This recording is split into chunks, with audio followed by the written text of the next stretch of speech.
It's week 35 of A Year of Wisdom. Let's get to reading.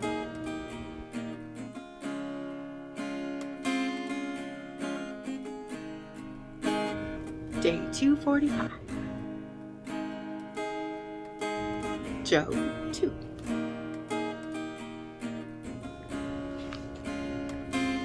On another day, the sons of God came to present themselves before the Lord, and Satan also came with them to present himself before him. "Where have you come from?" said the Lord to Satan. "From roaming through the earth," he replied, "and walking back and forth on it." Then the Lord said to Satan, "Have you considered my servant Job? For there is no one on earth like him, a man who is blameless and upright, who fears God and shuns evil. He still retains his integrity, even though you incited me against him to ruin him without cause." "Skin for skin," Satan replied. "A man will give up all he owns in exchange for his life. But stretch out your hand and strike his flesh and bones, and he will surely curse you to your face." "Very well," said the Lord to Satan. "He's in your hands, but you must spare his life." So Satan went out from the presence of the Lord and infected Job with terrible boils, from the soles of his feet to the crown of his head. And Job took a piece of broken pottery to scrape himself as he sat among the ashes.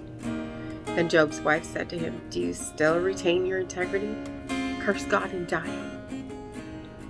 "You speak as a foolish woman speaks," he told her. "Should we accept from God only good and not adversity?" In all this, Job did not sin in what he said.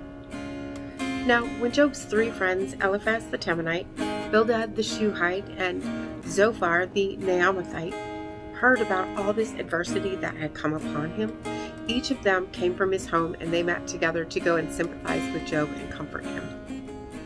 When they lifted up their eyes from afar, they could barely recognize Job. They began to weep aloud, and each man tore his robe and threw dust in the air over his head.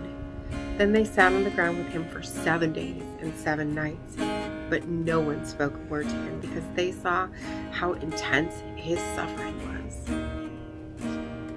Proverbs 2.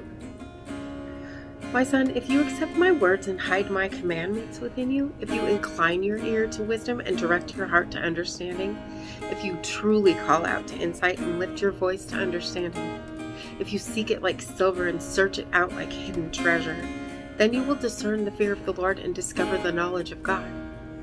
For the Lord gives wisdom, from his mouth come knowledge and understanding.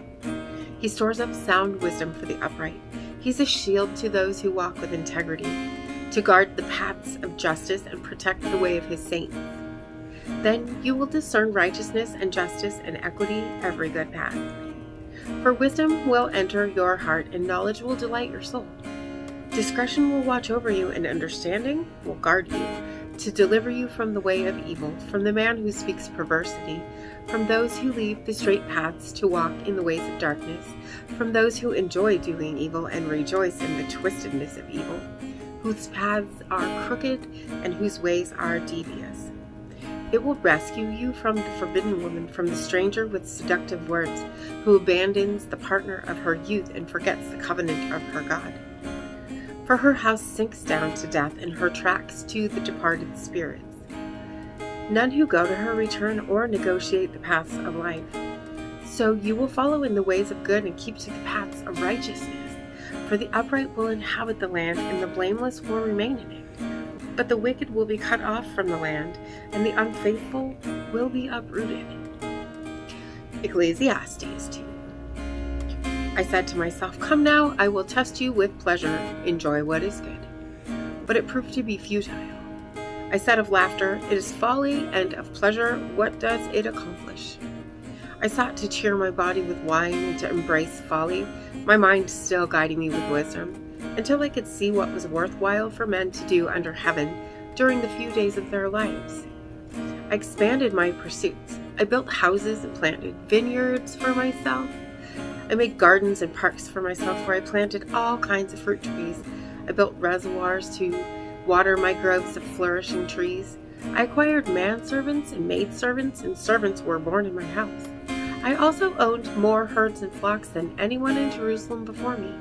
and I accumulated for myself silver and gold and the treasure of kings and provinces.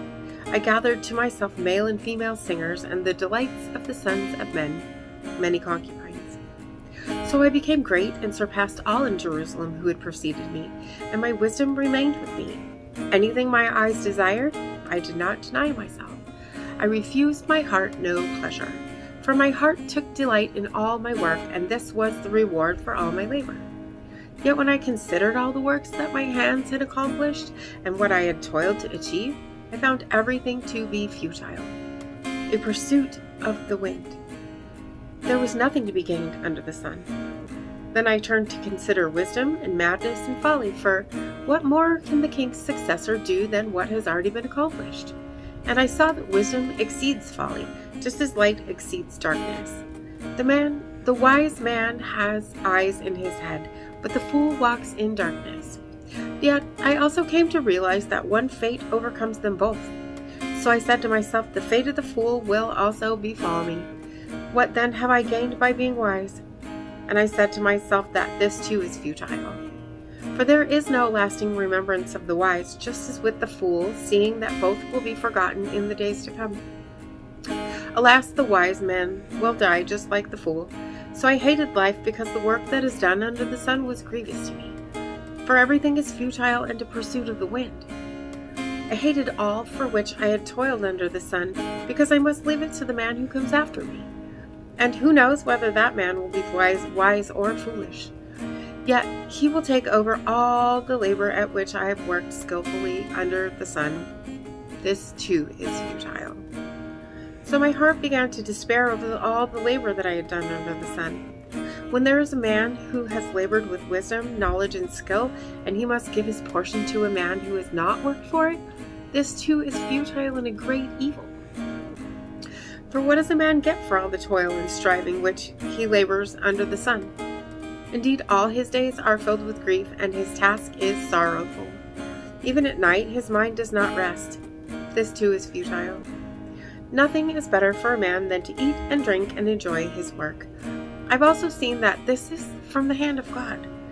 For apart from him, who can eat and who can find enjoyment? To the man who is pleasing in his sight, he gives wisdom and knowledge and joy, but to the sinner he assigns the task of gathering and accumulating that which he will hand over to one who pleases God. This too is futile and a pursuit of the wind. And as always, thank you so much for being here today. If you haven't already, hit that subscribe button right there and click the bell so you can get notifications for new videos. And if you wouldn't mind, hit that like button for me. And I will see you tomorrow. I know without a doubt you'll carry me out of the storm. I'm standing at the crossroads. I'm lost without a clue. I need a big pink neon sign to show me what to do. I thank you, Lord. It glorifies you when you're the only answer. I praise you, Lord, for holding what's too much for me. And I'm amazed by you, Lord, because nothing's too big and nothing's too small to lay at your feet.